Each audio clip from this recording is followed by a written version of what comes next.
What's going on, guys? CardMechanic here, and today I'm going to be teaching you an absolute magician fooler. Let's do it.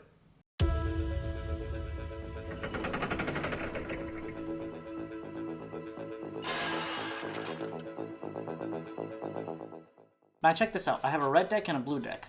I'll ask the spectator to pick whichever deck they want. Let's just say they pick the red deck.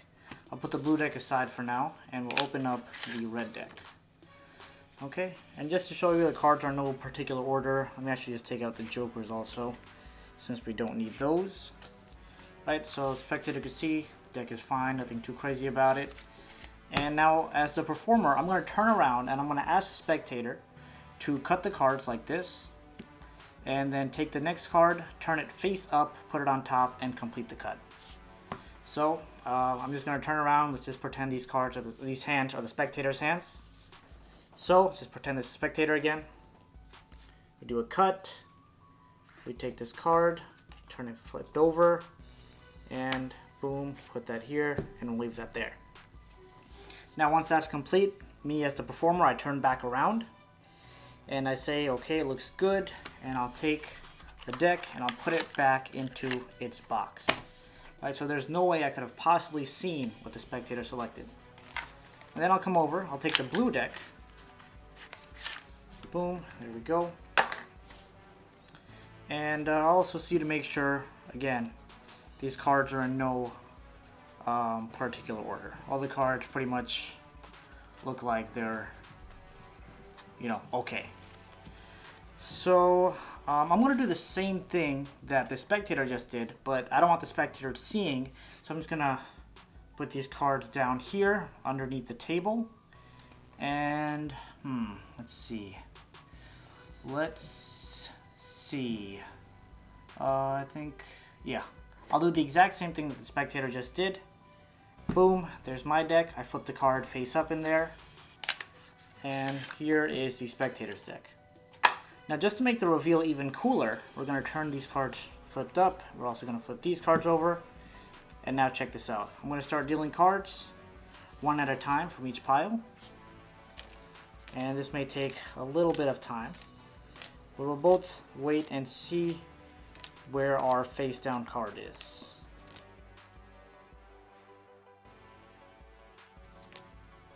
You'll see both the cards were located in the exact same position.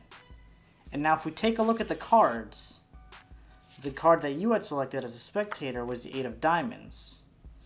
And the card that I selected was also the 8 of diamonds. So getting into how it's done, you're going to need 2 decks. I like using 2 separate color decks because it's just a lot more fun. And now this trick does require a bit of a setup, and that's why I think it's a great magician fooler, because a lot of the times when I perform for other magicians, they don't really expect the deck to be set up in a certain type of way. And when I give it some, believable false cuts, they suspect absolutely nothing. So there is a bit of a setup required. It's not really a specific setup, but the way I set it up is you want to kind of mirror the cards in each deck. Okay, let me actually take these jokers out. I don't know why I keep putting them back in, but actually I do know why. I'll explain later. But you want to mirror the decks. So for example, this goes from 7 of hearts, 8 of clubs to 3 of hearts, ace of hearts.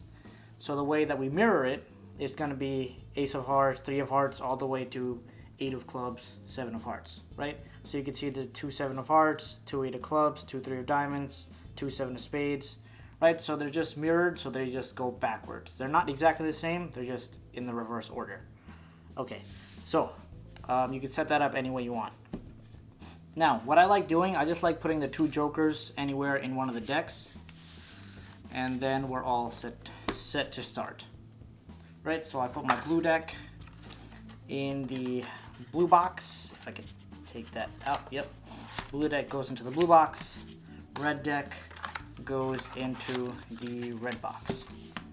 Now in the beginning, of course, I asked the spectator which deck they want to choose, the blue deck or the red deck. It doesn't really matter what they choose. Let's just say they choose the blue deck in this example. So we open up the blue deck, put the red deck aside. We open up the blue deck, and I spread it out for the spectator and show them, it's just a regular deck. It's in no particular order. And sometimes before even spreading it out, I like doing some false cuts. And I have a video on false cuts, so if you don't know how to do any of those, check out that video. I'll put the link on the screen and description. Do a couple false cuts, show them the deck is in no particular order. Now from here, you tell a spectator that in a moment, they're going to select the card. You're going to turn, you're going to turn around. You're going to turn your back towards the spectator. They're going to select the card like this. They're going to cut the deck, take the next card, turn it face up, and complete the cut. Right? So you're just going to demonstrate that for the spectator, and then put the cards back in the exact same order. And the reason why you're demonstrating it is because you don't want the spectator to be like, I don't know, do something weird like this, and that. That would mess up the whole trick. So, and that clearly doesn't go there, but so they cut the cards, they flip a card over, and they complete the cut. And then once that's done, they tell you to turn back around. So boom, you come back. Now from here, you want to get a peek at the bottom card. So that's going to act as your key card. So the best way to do this, I think, is when you're putting the cards, you say you're going to put them back into the deck. You lift them up, take a peek at that bottom card. Of course, don't make it obvious like this. Just when you're trying to position it in here, I usually tilt up, push that outward to the outer part of my hand. So then I get a good peek at the bottom card, which is 10 of clubs. And then I put that right in there and put that aside. And of course, now you can tell a spectator there's no possible way that you even know what that card is. Right, so now you come to your deck. Right, so you can do the same thing with your deck, give it a few cuts. You don't have to, but you can do whatever you want with that. So then here I also spread out the cards because I did the same thing with the spectator. Here I also spread out the cards like this, or I go through the cards like this. It really doesn't matter. So now, since this deck has the jokers, if you want to make it seem less set up, I just say, okay, we got these jokers here also. Let me just remove these from the deck. Right, so it seems even more or less suspicious, and it feels like the card trick is not pre-set up. Now once you're here, whether the cards are spread out on the table like this, or they're in your hand, you remember that key card that was on the bottom, which was the 10 of clubs. So you're going to go and keep going until you find the 10 of clubs here. So as you can see, there's the 10 of clubs, and the card above the 10 of clubs is going to be the spectator's card. So there's the 10 of clubs, the card right above, or behind it, right above in this case, but right behind it will be the spectator's card, which is the Queen of Diamonds. Right, so when I'm spreading the cards like this, or if they're on the table, when I'm lifting them up, I get a break right above the Queen of Diamonds. So as I'm going through here, I'm going through, I see the Queen of Diamonds, I push it down a little bit, and then I continue to go through the deck.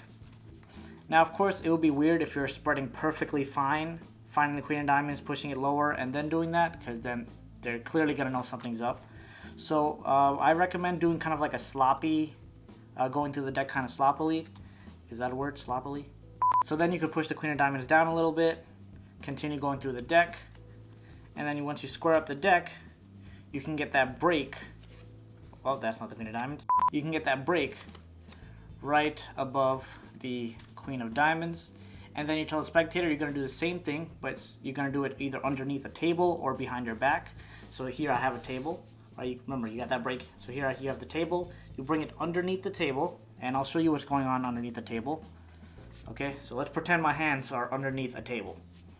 So what happens now, right, you turn the deck over, maintaining that break. Turn it over. Don't forget to maintain the break. Come here, flip this card over, and just close the rest of the cards on top. You're not doing anything else. You're just flipping the card over at the break and closing it up. Right? You're not going to cut to that card. You're not going to cut, turn over and do that, because that will mess up the trick. Because I've done it, I've actually performed it like that, and then I realized I messed up, and that sucked. So don't do that. So you're here, you got the break underneath the table. You just flip this one card over and put the rest of the cards down. There's no actual, cutting and completing the cut involved. So once that's done, you bring the cards back up, boom, put it on the table. You ask the spectator to take their cards out. They take their cards out, boom, lay them on the table. And of course, this is the most fun part, because either you could do it or you can have the spectator do it. I like to turn the deck face up just to make the reveal a lot cooler. Right, so then you can start dealing the cards out. The spectator could also be dealing the cards out. You could do like the spectator deals their card, you deal your card, or vice versa. Let me just speed through this.